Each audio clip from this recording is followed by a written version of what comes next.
چاہے وہ اکبر الہآبادی کی اور سر سید احمد خان کی تھی، یا پھر اس کے بعد ہم نے دیکھا علی گڑھ یونیورسٹی تک ایک درجہ مل گیا، ایک ادارہ بنایا گیا تعلیم کے ریلیٹڈ.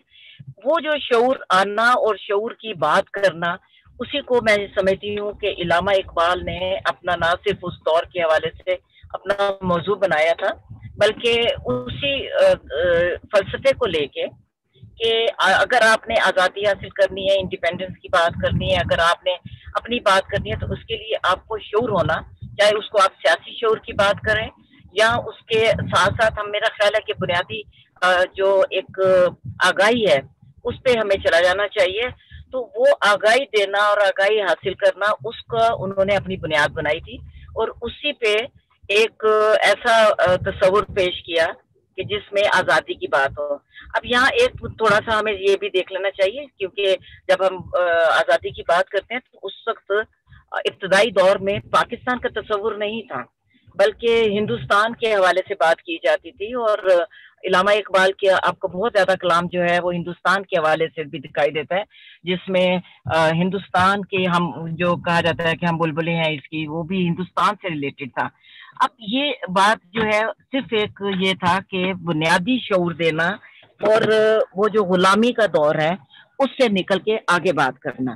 تو میں یہ سمجھتی ہوں کہ یہ اسی کی بنیاد بناتے ہوئے آپ نے فلسفہ خودی کی بات کی ہے. خودی کا فلسفہ کیا ہے؟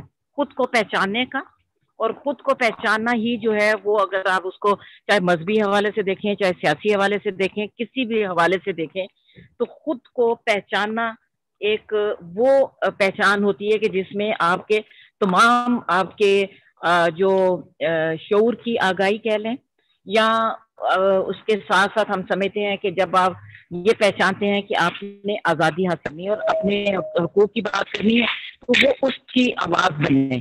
میں علامہ اقبال کی اگر ہم شاعری کی بات کرتے ہیں، دیکھیں میں تو علامہ اقبال کی کئی حوالے سے تھوڑی سی نقاد بھی ہوں، کیونکہ ان کے 3 ادوار میں ہمیں تھوڑے سے مختلف شاعری بھی دکھائی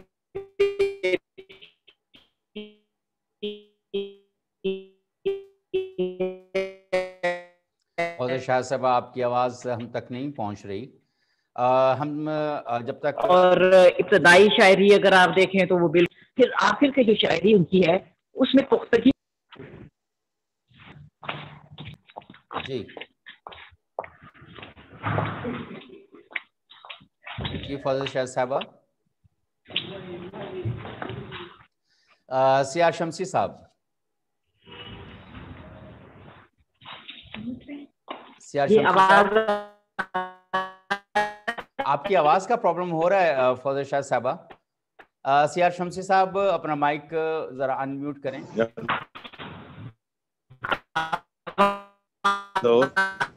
جی سیاہ شمسی صاحب. اچھا میں بس آپ کو 2 منٹ میں آپ کو جوائن کر دیں. سیاہ شمسی صاحب، ابھی فوزی شاہ صاحبہ بات کر رہی تھی فلسفہ علامہ اقبال کا جو فلسفہ سیاست جو ہے اس کے حوالے سے. تو ایک ظاہر کہ جہاں پر ہمیں علامہ اقبال جو ہیں وہ مسلمانوں میں آگاہی پیدا کرتے ہوئے نظر آتے ہیں، شعور پیدا کرتے ہوئے نظر آتے ہیں، وہاں پر آپ جی سیاہ شمسی صاحب آپ کو آواز آ رہی ہے؟ آپ کی آواز آ رہی ہے، مجھ تک پہنچ رہی ہے آپ کی آواز. تو سیاہ شمسی صاحب، کیا آپ کو لگتا ہے کہ بہت علامہ اقبال صاحب جو ہیں ان کا جو پیغام ہے وہ بہت ریجڈ ہے اس حوالے سے، سیاسی حوالے سے؟ سیاہ شمسی صاحب، سیاہ شمسی صاحب کی آواز میں ہم تک نہیں آ رہی. انور اقبال صاحب آپ اپنا مائک ذرا ان میوٹ کریں. اور سوال تو وہ سیاہ شمسی صاحب آ گئے؟ جی سیاہ شمسی صاحب، میں آپ سے جاننا چاہ رہا تھا کہ جتنی ریجڈیٹی آج کل ہمیں مسلمانوں کے میں نظر آ رہی ہے سیاست کے حوالے سے، معاشرت کے حوالے سے، میں آپ سے یہ جاننا چاہ رہا تھا، آپ بھی ماشاءاللہ علامہ اقبال کو آپ نے بہت پڑھا ہے اور ساری صورتحال، کہ کیا آپ کو ان کا جو فلسفہ سیاست اور معاشرت ہے علامہ اقبال کا، وہ آپ کو اتنا ہی ریجڈ نظر آتا ہے جس نے اس وقت ہمارا معاشرہ ہو چکا ہوا ہے؟ بہت شکریہ جی، اور تمام دوستوں کو سلام۔ دیکھیے میں سمجھتا ہوں کہ وہ علامہ اقبال کا جو فلسفہ ہے اور جو جس عہد میں انہوں نے لکھا، اور ایک بیداری اور آگاہی کا ایک میں سمجھتا ہوں کہ انقلابی وہ پیغام تھا، وہ پیغام بھی اپنی جگہ ہے، ان کا فلسفہ بھی اپنی جگہ موجود ہے، لیکن ہمارے حکمرانوں نے ان کے فلسفے سے ہٹ کر اس کو اپنے معنی پر لانے کی کوشش کی ہے، اور حسب جو ضرورت جو ہے ان کا فلسفہ جو کچھ شعر جو ہے وہ استعمال کر لیے جاتے ہیں، لیکن جو روح ہے علامہ اقبال کی شاعری کی، اس سے آج کا معاشرہ بہت دور ہے۔ انور اقبال صاحب۔ بھائی بات یہ ہے جی کہ جہاں تک جو بڑا شاعر، ادیب، فلسفی جو بھی ہوتا ہے نا، وہ جو کچھ کہتا ہے، آنے والے ادوار میں لوگ اپنی اپنی مرضی کے مطابق اس کو معنی پہناتے ہیں۔ بے شمسی کی بات نہیں ہے، حکومت اپنے طرز پہ پیش کرے گی، حزب اختلاف اپنے طرز پہ۔ مثلا علامہ اقبال کی نظمیں جو ہیں افغانستان میں طالبان کے زمانے میں بھی گائی جاتی تھی، ٹھیک ہے، اس سے پہلے بھی گائی جاتی تھی جب بادشاہت تھی، اور آج بھی ایک ترانہ تقریباً کے ملی ترانوں میں سے ایک ہے جو بار بار بجایا جاتا ہے وہاں، جب ایک نیشنلسٹ گورنمنٹ ہے وہ بھی گاتے ہیں کہ وہ جو ہے کہ اصحاب گناہ خیز، تو وہ جو ہے کہ اس گہری نیند سے جاگ، تو وہ اس پہ میں بحث نہیں کروں گا۔ میں جس چیز پہ مجھے بہت صدمہ، دکھ، افسوس ہوتا ہے وہ یہ ہے ہمارے لوگوں کی جہالت۔ جب بھی علامہ اقبال کا یوم پیدائش یا یوم وفات آتا ہے، لوگ اشعار شیئر کرتے ہیں ان کے۔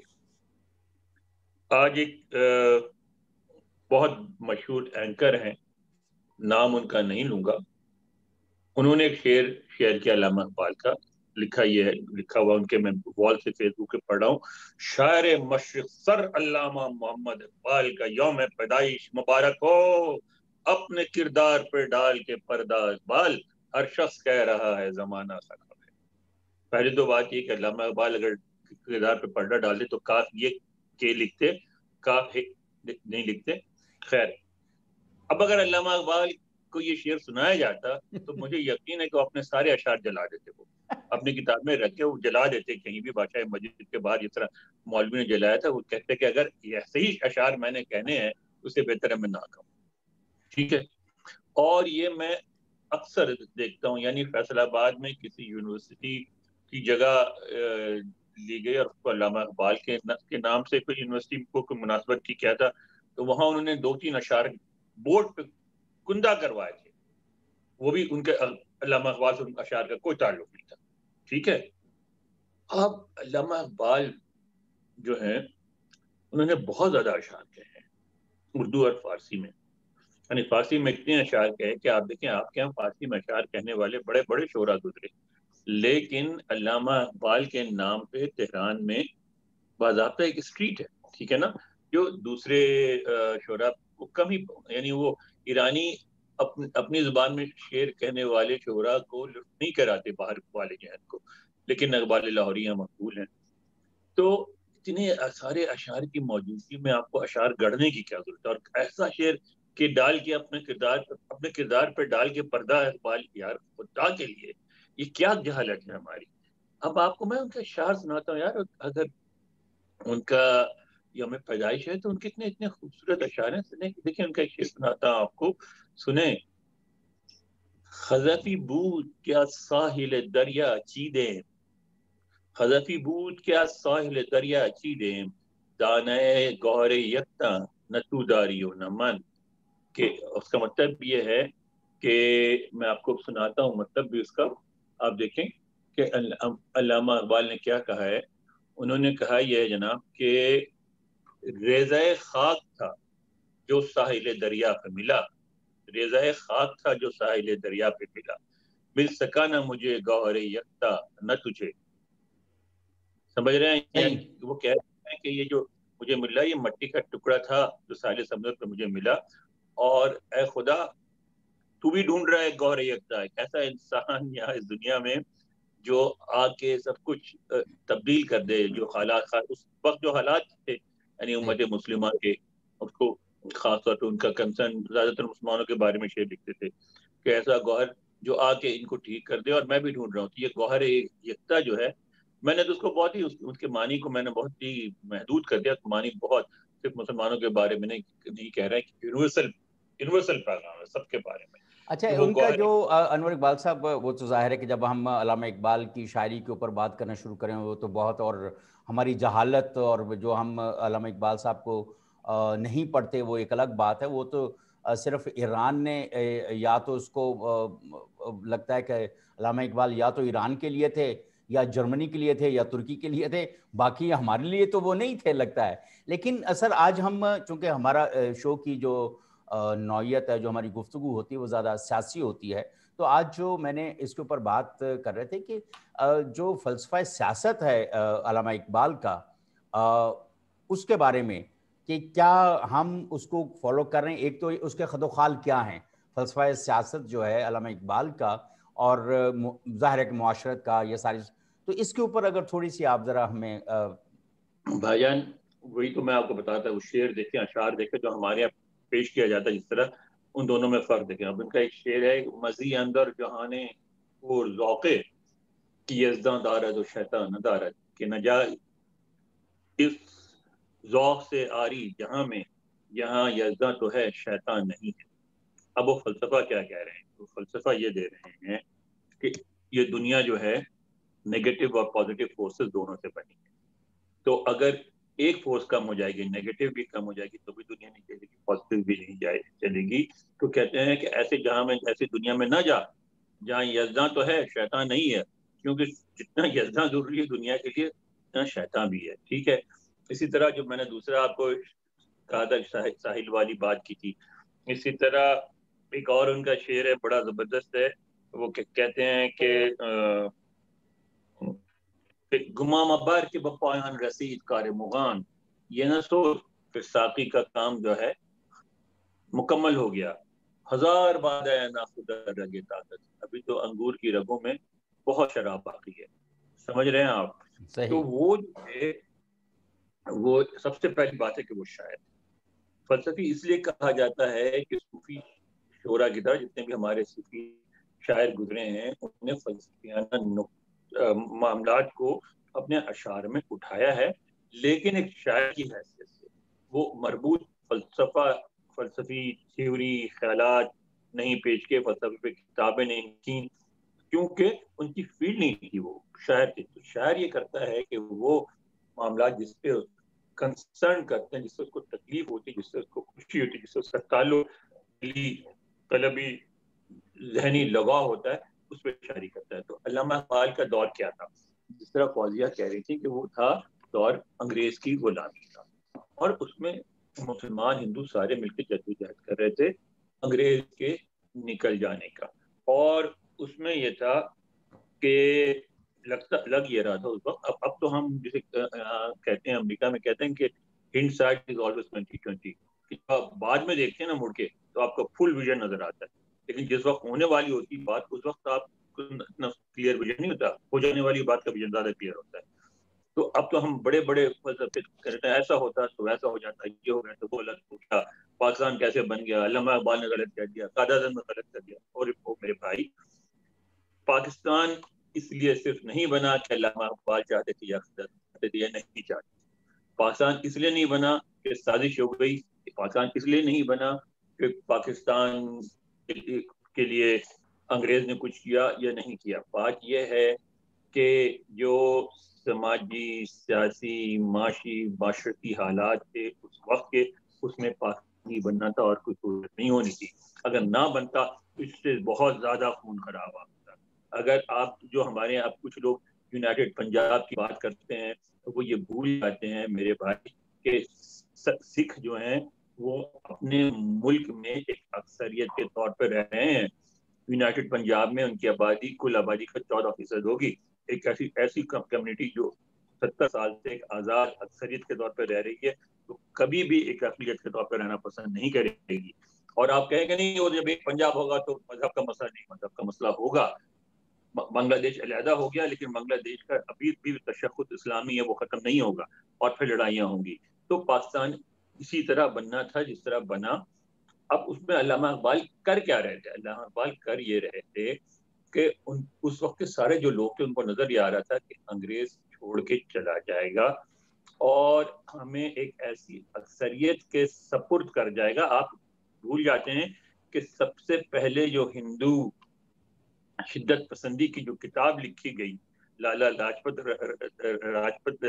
رائے نے لاہور میں لکھی, اور وہ اس وقت انہوں نے کہا تھا کہ مسلمان اور ہندو دو الگ قومیں ہیں جو اکٹھے نہیں رہ سکتی, ٹھیک ہے, لیکن وہ ظاہر مسلمانوں کو علیحدہ کر کے الگ وطن ہی دینا چاہتے تھے, ان کو مار پیٹ کے قابو کرنا چاہتے تھے اس وقت. جو میں لاجپت رائے کی صرف بات نہیں کر رہا, مطلب ان کی بات نہیں کر رہا, میرے کہنے مطلب ہے اس وقت جو ہندو شدت پسند تھے تو اس میں مسلمانوں کو یہ لگتا تھا کہ ہمیں ایک ایسی اکثریت کے حوالے کر جائیں گے جو ہم سے 1000 سال کا بدلہ لینا چاہتی ہے, لہٰذا ہمیں اپنی بقا کے لیے کچھ کرنا چاہیے. اس وقت سوچ تھی بقا کی, اس لیے جی ایم سید نے بھی پاکستان کی حمایت کی تھی. شیخ مجیب الرحمان جنہوں نے بعد میں بنگلہ دیش کو علیحدہ کیا, وہ دہلی سے کلکتے تک ٹرین میں پاکستان کا جھنڈا لے کے انہوں نے سفر کیا تھا, ٹھیک ہے. جو شیر بنگلہ تھے فضل الحق صاحب, وہ پاکستان کے بہت بڑے تحریک پاکستان کے بہت بڑے کارکن بن گئے تھے. تو سہروردی صاحب بن گئے تھے کیونکہ اس وقت مسلمانوں کو خطرہ نظر آ رہا تھا. اب ان حالات میں علامہ اقبال کا اگر آپ پیغام دیکھیں تو یہ تھا کہ ایک ایسی قوم جو غلامی میں بھی مبتلا تھی اور جس کو ایک ہوسٹائل اکثریت کا سامنا تھا, تو اس کے لیے اس کو ایک راستہ دکھانے کی کوشش کر رہے تھے.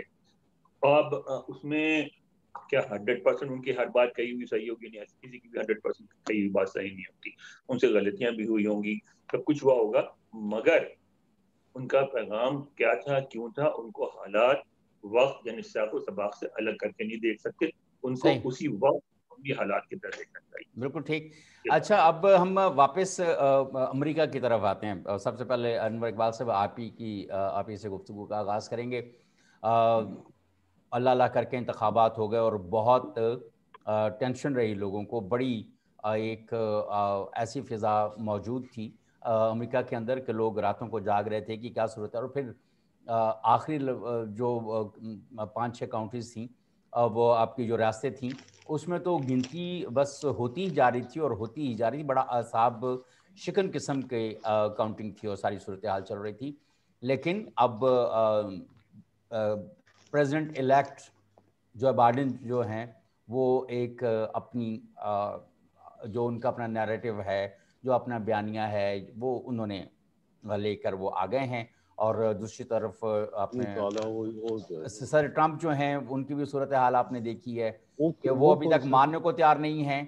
اور نتیجہ یہ ہے کہ میں ایک تو کلیئر کٹ ابھی جو صورتحال ہے اس وقت امریکہ میں انتخابات کے بعد, اس کو آپ کیسے دیکھ رہے ہیں اور وہ صورتحال اصل میں کیا ہے؟ دیکھیں, اصل میں صورتحال یہ ہے کہ صدر ٹرمپ ایک ضدی شخص ہے. صدر ٹرمپ ایک سیاستدان نہیں ہے, بزنس مین ہے بیسیکلی, اور وہ بھی ٹھیکیدار ہے. آپ ذہن میں رکھیں, آپ بھی پاکستان میں ٹھیکیداروں سے آپ نے ڈیل کیا ہے, چاہے بڑے سے بڑا, امیر سے امیر ٹھیکیداروں, چھوٹے سے چھوٹا, اس کی خاص ایک مینٹیلٹی ہوتی ہے, ٹھیک ہے نا. اور وہ سیاست میں آئے اور بڑی قوت سے آئے اور اب اپنا ایک حلقہ بنا لیا, اور آپ دیکھیں وہ 71 ملین ووٹ پڑے ہیں, یعنی ان کا جو حلقہ ہے اپنی جگہ مضبوط ہے اور انٹیکٹ ہے, اور آئندہ اپنی سیاست میں اقتدار پیدا کرے گا. لیکن وہ جو سیاست کے جو اصول و ضوابط ہیں, انہوں نے کبھی ان کو تسلیم کیا, نہ ان کی پابندی کی, نہ آپ کریں گے. اب ان کے ساتھ ہوا کیا؟ 2 چیزیں ہوئی ہیں. ایک تو بالکل ہر شخص امریکہ میں یہ سمجھتا تھا کہ وہ جو ہے صدر ٹرمپ ہر قیمت میں جیتیں گے الیکشن. یہ الیکشن تو کوئی صورت ہی نہیں ہے کہ کوئی اور جیتے. اور عموماً گفتگو میں لوگ یہ کہتے تھے کہ جی بائیڈن کو اس لیے ٹکٹ دے رہے ہیں یہ ڈیموکریٹس کہ بھئی تو ہار ہی جانا ہے, چلو اس کو شوق پورا کر لے, بڑے عرصے سے کوشش کر رہا ہے, یہ الیکشن ڈیموکریٹس ہار جائیں گے. لیکن کووڈ-19 ہو گیا اور کووڈ-19 میں وہ ہینڈل کرنے میں ناکام رہے اور اس کی وجہ سے وہ اتنے ان پاپولر ہو گئے وہ الیکشن ہار گئے. ایک تو یہ بات تھی. دوسری بات یہ تھی انہوں نے اپنے 4 سالہ دور میں امریکہ کو بہت زیادہ پولرائز کر دیا. وہ اس طرح کیا کہ پورا امریکن معاشرہ جو ہے نا وہ سوشلسٹ معاشرہ نہیں ہے, بالکل کیپٹلسٹ معاشرہ ہے, لیکن اس طرح کا بھی کیپٹلسٹ معاشرہ نہیں ہے جس طرح کے صدر ٹرمپ پیش کرتے ہیں بنا کے. وہ ایک ایسا معاشرہ جو بیچ میں ہے, جہاں جو ہے اگر سرمایہ دار ظاہر ہے اس کو پریفرنس ہے, لیکن جو ورکنگ کلاس ہے ان کے حقوق کی بھی پاسداری ہوتی ہے, ان کے منیمم ویجز مقرر ہیں, مختلف فیسلٹیز دی جاتی ہیں, بہت ساری چیزوں کو ساتھ لے کے چلا جاتا ہے.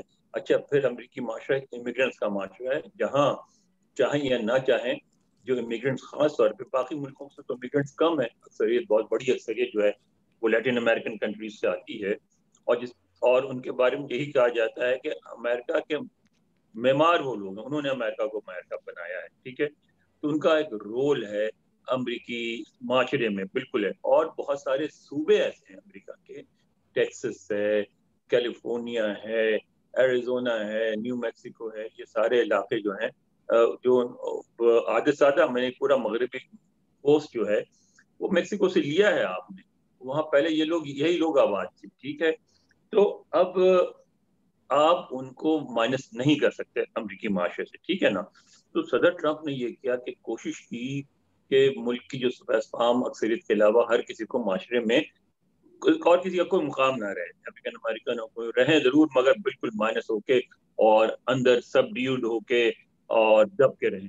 تو اس کو ظاہر ہے لوگوں نے پسند نہیں کیا, ریئیکشن ہوا. تو صدر ٹرمپ نے ایک کام اور کیا کہ جو ساری مائنورٹیز تھی مذہبی ہو کے ایتھنک, ان کو اکٹھا کر دیا, ٹھیک ہے. اور پھر لبرل جو تھے انہوں نے دیکھا کہ یہ تو وہ امریکہ ہے ہی نہیں جس میں وہ رہتے تھے, ان کو وہ بھی اکٹھے ہو گئے. تو جب سارے ووٹ اکٹھے ہو گئے ان کے خلاف تو ہوا کیا, وہ آپ دیکھیں اس الیکشن میں ان کو سپورٹ کی کوئی کمی نہیں, بلکہ ان کا سپورٹ بیس بڑا ہے, پہلے سے بہت زیادہ ووٹ ان کو پڑے ہیں. لیکن ان کے مخالفین کے ووٹ ان سے بھی زیادہ تھے, ان کو 71 ملین ملے تو ان کو 74 ملین ملے, ٹھیک ہے. اور پھر ان کی گیم بھی سمجھ گئے تھے ڈیموکریٹ کہ پچھلے الیکشن میں بھی وہ 2 ملین ووٹ سے ہارے تھے, ہیلری کلنٹن سے ہیلری کلنٹن کے 2 ملین ووٹ زیادہ تھے پاپولر ووٹ, لیکن انہوں نے فوکس کیا چھوٹی ریاستوں میں جہاں صوبہ فام اکثریت ہے اور وہاں سے وہ الیکٹرل ووٹس لے کے آ گئے. اس دفعہ ڈیموکریٹس نے بھی انہی ریاستوں میں فوکس کیا, مثلا انہوں نے پچھلے 2016 میں مشیگن اور وسکونسن کو ڈیموکریٹس نے چھوڑ دیا تھا, یہ ایک سمجھ کے کہ یہ تو ہے ہی ڈیموکریٹک کہ ہمیں ووٹ ہمیشہ دیتے ہیں, لیکن وہ ہار گئے. اس دفعہ انہوں نے نہیں چھوڑا تو وسکونسن بھی جیت گئے, مشیگن بھی جیت گئے, پنسلوینیا بھی ہارے تھے 2016 میں, پنسلوینیا میں بھی انہوں نے زور لگایا, پنسلوینیا بھی جیت گئے. تو نتیجہ یہ ہوا منیب صاحب کہ اب صدر ٹرمپ کو یہ بات سمجھ نہیں آ رہی ہے, ہضم نہیں ہو رہی ہے اسی طرح بھی کہ مجھے پہلے سے کئی ملین ووٹ زیادہ ملے, 71 ملین ووٹ ملے, میں ہار کیسے گیا, ٹھیک ہے.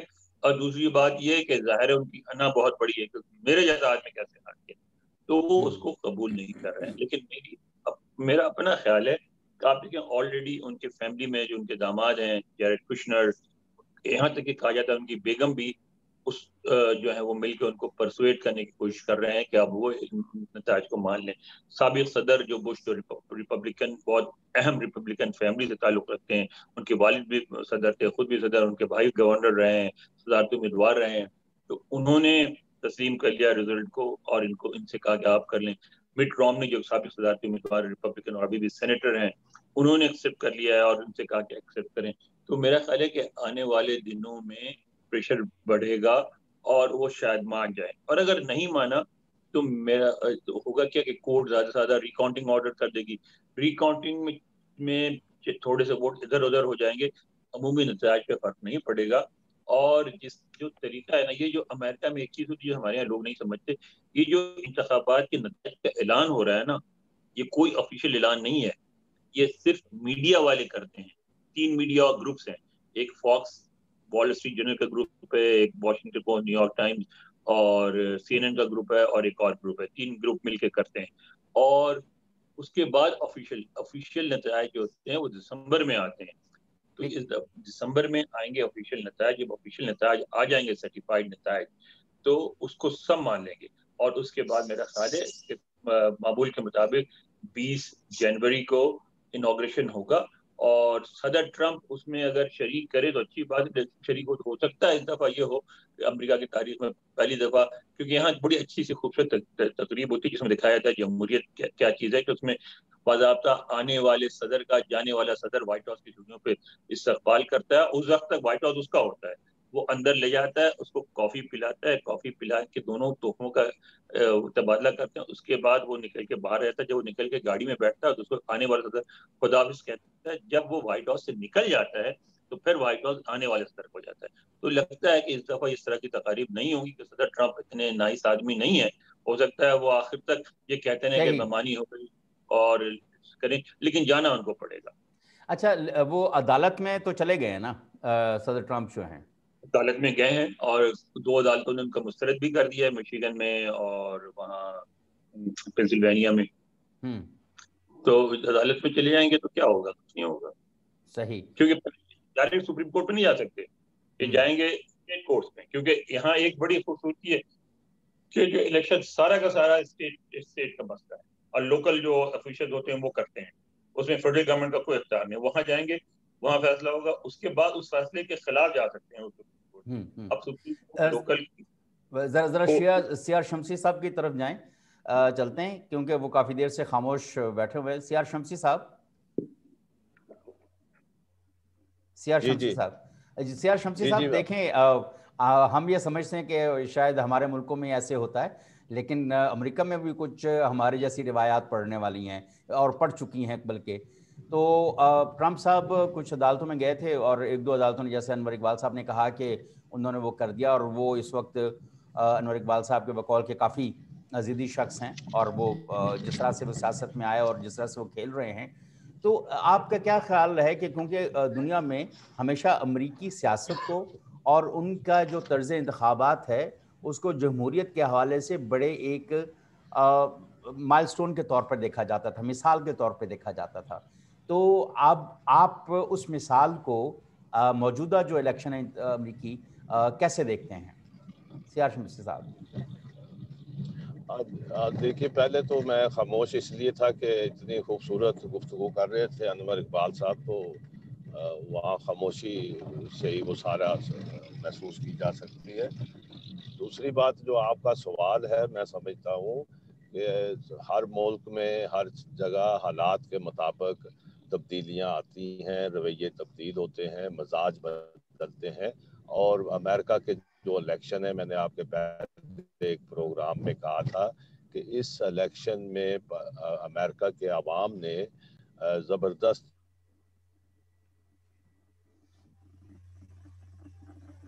سیار شمسی صاحب کے سگنلز جو ہیں سیاست کا اور ایک خوف پھیلا کر اور ایک افراتفری پھیلا کر جو ایک فضا بنی تھی خاص طور پر 9/11 کے بعد, اس مزاج کو, اس رویے کو شکست ہوئی ہے, اور امریکن عوام نے اس کا بھرپور اظہار کیا ہے. اب الیکشن مانے یا نہ مانے, انا بڑی ہے کیا ہے, لیکن ظاہر ہے کہ وہ امریکہ جیسے ملک میں قانون آئین جو ہے بڑا واضح ہے, تو ظاہر ہے اس کے سامنے ان کو سرنڈر کرنا پڑے گا اور وائٹ ہاؤس چھوڑنا ہی پڑے گا. جی, فوزیہ شاہ صاحبہ, امریکی انتخابات کو آپ کیسے دیکھتی ہیں جو اس وقت صورتحال چل رہی ہے؟ میرا خیال ہے کہ انتخابات کے بعد تو جو بھی صورتحال رہی, 3-4 روز جو ہے, انور اقبال صاحب ہمارے بہت اچھے ساتھی ہیں, انہوں نے بہت زیادہ اپنا جو ہے ڈیوٹی کے دوران وہ جس طرح انہوں نے کام کیا ہے وہ سب کے نروز پہ اسی طرح ہی سوار رہے.